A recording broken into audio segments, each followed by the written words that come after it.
Hi everyone, thank you for joining in.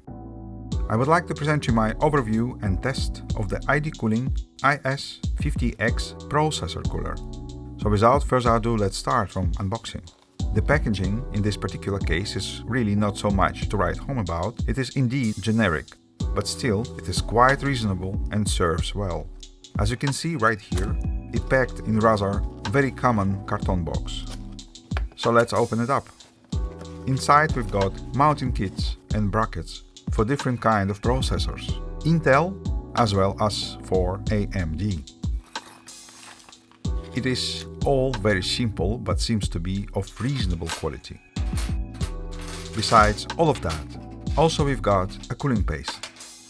In case with AMD AM4, IS50X supposed to be mounted without backside plate, just with 4 mounting screws to the motherboard.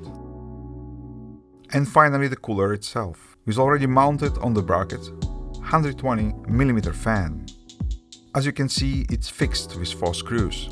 There's also anti-vibration rubber pads, which supposed to reduce vibrations coming from the high rotation of the fan. IS50X designed to be capable of working well with higher wattage processors, from 65 to 125 watts TDP. It has 5 copper pipes and aluminum heatsink, all in black. And here we've got the specifications. Copper pipes supposed to be directly contacting the processor. Done with unboxing, so let's start with testing. Mounting cooler on the motherboard is a straightforward procedure. Just don't forget to use the washers. One of the best features of IS50X is the ability to be placed in both directions. Therefore, it is possible to use tall RAM modules.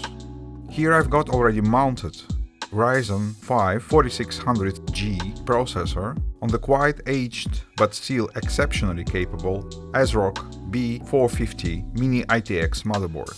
I believe the fan supplied with this cooler is good enough, but I still want to try out IS50X with the one of Noctua's. To be exact, with this 120mm fan, which I've got just laying around unused for quite some time. Both fans are equal in measurements, so mounting it on the cooler could be not a problem. Now let's put it all together. For this build and test, I would use a small form factor HTPC case from the Cooler Master with 450 watt Corsair ATX power system unit and couple of other Noctua made fans. One of those is Noctua A1225 in slightly reduced format. This fan can be mounted in smaller spaces. To be exact, it does have almost the same spacing for mounting holes as 92mm fans. I know from my own personal experience that this fan will run smooth and relatively silent. Now everything seems to be ready, so let's fire it up. As you can see, I mounted the fan in so-called pull configuration, so the air will be pulled up through the sink of the cooler and goes from down to up through the fan intake on power system unit to out of the case through the backside of power system unit opening. I believe in this build it will be a better choice. And surprise, surprise, it works. It is still rather quiet. I mean, there is not so much of disturbing hum coming out. IS50X belong to so-called IS series, low profile or SFF small form factor processor coolers. This model itself is continuation of IS50 processor cooler, which was released sometime prior. Okay, it went to boot. That also means that we can close down the case and try out some tests in Windows. Have to be very careful closing down the case because I've mounted 25mm fan on the side, so I have to slightly unfold the cover.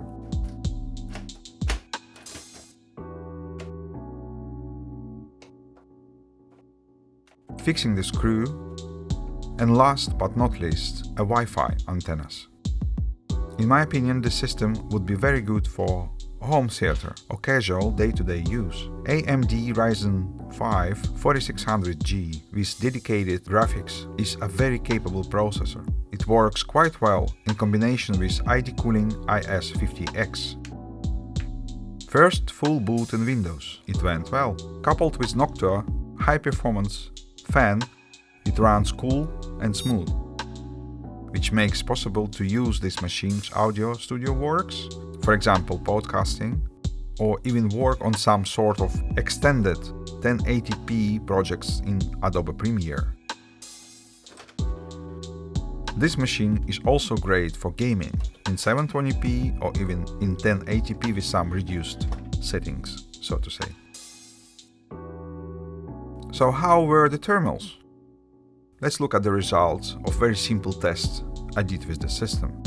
As you can see, in idle, we've got 26 on the motherboard and 33 on the processor, which is quite good in my understanding. Now, in a bit of load, here I've got the result of Blackmagic raw speed test. As you can see, the temperature went not higher than 75 Celsius, with the motherboard remaining at 26, which is also not bad.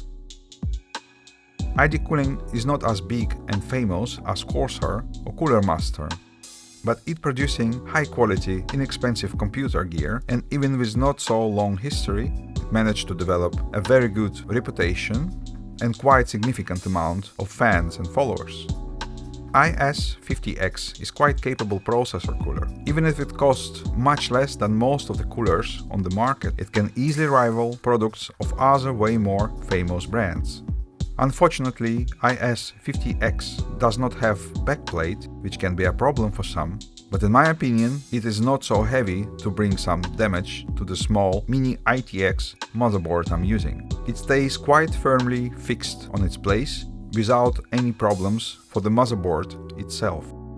I would recommend to take a look at the ID cooling IS50X if you're searching for small form factor, high performance cooler for your build. And that would be all for now.